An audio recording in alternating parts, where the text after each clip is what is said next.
चुनाव को लेकर बीजेपी और आरएसएस ने खुद का इंटरनल सर्वे करवाया है, लेकिन इस इंटरनल सर्वे यानी ओपिनियन पोल के आंकड़े देखकर मोदी के पैरों तले जमीन खिसक गई है। 400 पार का दावा करने वाली बीजेपी खुद के सर्वे में 200 सीटों के आसपास ही सिमट गई है। बीजेपी ने ये इंटरनल सर्वे खुद के लिए करवाया था, लेकिन गलती से ये वायरल हो गया। और आज के इस वीडियो में बीजेपी के इसी इंटरनल सर्वे पर चर्चा करेंगे और जानेंगे कि बीजेपी को किस किस राज्य में कितनी सीटें मिल रही है। जिनमें सबसे पहले अगर बात करें हरियाणा की, तो यहाँ पर लोकसभा की कुल 10 सीटें हैं, लेकिन इस सर्वे में बीजेपी को 6 सीटें मिल रही है। पिछली बार बीजेपी को यहाँ पर 10 सीटें मिली थी।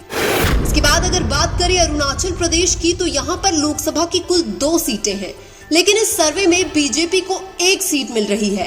पिछली बार बीजेपी को यहाँ पर 2 सीटें मिली थी। इसके बाद अगर बात करें महाराष्ट्र की, तो यहाँ पर लोकसभा की कुल 48 सीटें हैं, लेकिन इस सर्वे में बीजेपी को 11 सीटें मिल रही है। पिछली बार बीजेपी को यहाँ पर 23 सीटें मिली थी। इसके बाद अगर बात करें गुजरात की, तो यहाँ पर लोकसभा की कुल 26 सीटें हैं, लेकिन इस सर्वे में बीजेपी को 23 सीटें मिल रही है। पिछली बार बीजेपी को यहाँ पर 26 सीटें मिली थी।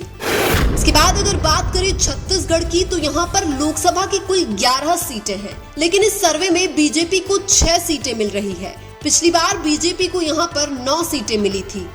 इसके बाद अगर बात करें गोवा की, तो यहाँ पर लोकसभा की कुल 2 सीटें हैं, लेकिन इस सर्वे में बीजेपी को 1 सीट मिल रही है। पिछली बार भी बीजेपी को यहाँ पर 1 ही सीट मिली थी। इसके बाद अगर बात करें बिहार की, तो यहाँ पर लोकसभा की कुल 40 सीटें हैं, लेकिन इस सर्वे में बीजेपी को 9 सीटें मिल रही है। पिछली बार बीजेपी को यहाँ पर 17 सीटें मिली थी।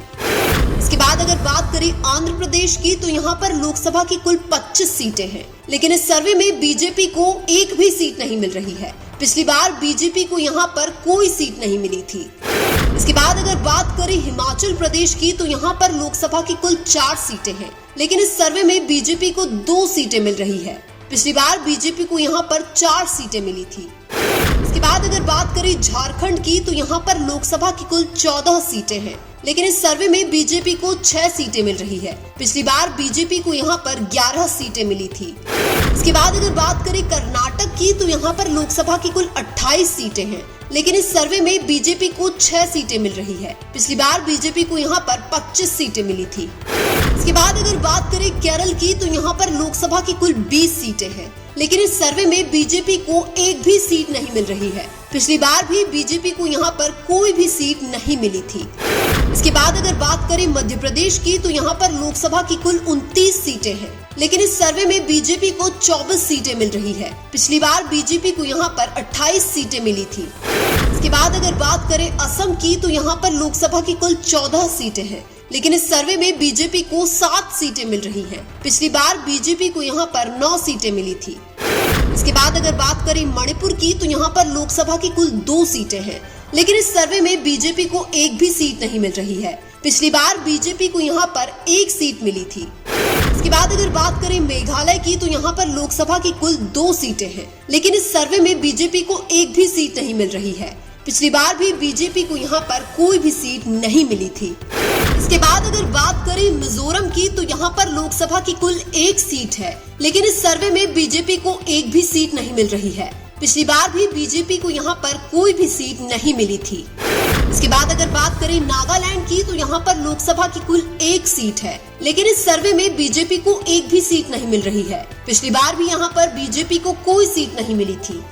इसके बाद अगर बात करें उड़ीसा की, तो यहाँ पर लोकसभा की कुल 21 सीटें हैं, लेकिन इस सर्वे में बीजेपी को 6 सीटें मिल रही है। पिछली बार बीजेपी को यहाँ पर 8 सीटें मिली थी। इसके बाद अगर बात करें पंजाब की, तो यहाँ पर लोकसभा की कुल 13 सीटें हैं, लेकिन इस सर्वे में बीजेपी को 2 सीटें मिल रही है। पिछली बार भी बीजेपी को यहाँ पर 2 ही सीटें मिली थी। इसके बाद अगर बात करें पश्चिम बंगाल की, तो यहाँ पर लोकसभा की कुल 42 सीटें हैं, लेकिन इस सर्वे में बीजेपी को 9 सीटें मिल रही है। पिछली बार बीजेपी को यहाँ पर 18 सीटें मिली थी। इसके बाद अगर बात करें सिक्किम की, तो यहाँ पर लोकसभा की कुल 1 सीट है, लेकिन इस सर्वे में बीजेपी को 1 भी सीट नहीं मिल रही है। पिछली बार भी बीजेपी को यहाँ पर कोई सीट नहीं मिली थी। इसके बाद अगर बात करें तमिलनाडु की, तो यहाँ पर लोकसभा की कुल 39 सीटें हैं, लेकिन इस सर्वे में बीजेपी को एक भी सीट नहीं मिल रही है। पिछली बार भी बीजेपी को यहाँ पर कोई भी सीट नहीं मिली थी। इसके बाद अगर बात करें तेलंगाना की, तो यहाँ पर लोकसभा की कुल 17 सीटें हैं, लेकिन इस सर्वे में बीजेपी को एक सीट मिल रही है। पिछली बार बीजेपी को यहाँ पर 4 सीटें मिली थी। इसके बाद अगर बात करें त्रिपुरा की, तो यहाँ पर लोकसभा की कुल 2 सीटें हैं, लेकिन इस सर्वे में भी बीजेपी को 2 सीटें मिल रही है। पिछली बार भी बीजेपी को यहाँ पर 2 ही सीटें मिली थी। इसके बाद अगर बात करें उत्तर प्रदेश की, तो यहाँ पर लोकसभा की कुल 80 सीटें हैं, लेकिन इस सर्वे में बीजेपी को 65 सीटें मिल रही है। पिछली बार बीजेपी को यहाँ पर 62 सीटें मिली थी। इसके बाद अगर बात करें उत्तराखंड की, तो यहाँ पर लोकसभा की कुल 5 सीटें हैं, लेकिन इस सर्वे में भी बीजेपी को 5 सीटें मिल रही है। पिछली बार भी बीजेपी को यहाँ पर 5 सीटें मिली थी। इसके बाद अगर बात करें राजस्थान की, तो यहाँ पर लोकसभा की कुल 25 सीटें हैं, लेकिन इस सर्वे में बीजेपी को 16 सीटें मिल रही है। पिछली बार बीजेपी को यहाँ पर 24 सीटें मिली थी। इसके बाद अगर बात करें अंडमान निकोबार द्वीप समूह की, तो यहाँ पर लोकसभा की कुल 1 सीट है, लेकिन इस सर्वे में बीजेपी को एक भी सीट नहीं मिल रही है। पिछली बार भी बीजेपी को यहाँ पर कोई भी सीट नहीं मिली थी। इसके बाद अगर बात करें चंडीगढ़ की, तो यहाँ पर लोकसभा की कुल 1 सीट है, लेकिन इस सर्वे में बीजेपी को एक भी सीट नहीं मिल रही है। पिछली बार बीजेपी को यहाँ पर 1 सीट मिली थी। इसके बाद अगर बात करें दादर एवं नागर हवेली और दमन एवं द्वीप की, तो यहाँ पर लोकसभा की कुल 2 सीटें हैं, लेकिन इस सर्वे में बीजेपी को एक भी सीट नहीं मिल रही है। पिछली बार बीजेपी को यहाँ पर 1 सीट मिली थी।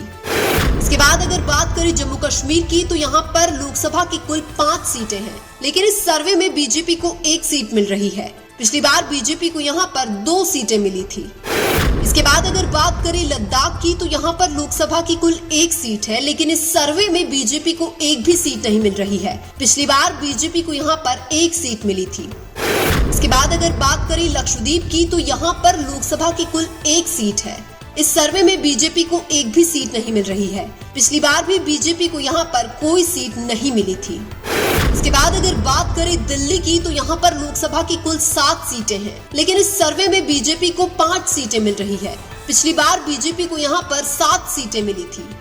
इसके बाद अगर बात करें पुडुचेरी की, तो यहाँ पर लोकसभा की कुल 1 सीट है, लेकिन इस सर्वे में बीजेपी को एक भी सीट नहीं मिल रही है। पिछली बार भी बीजेपी को यहाँ पर कोई सीट नहीं मिली थी।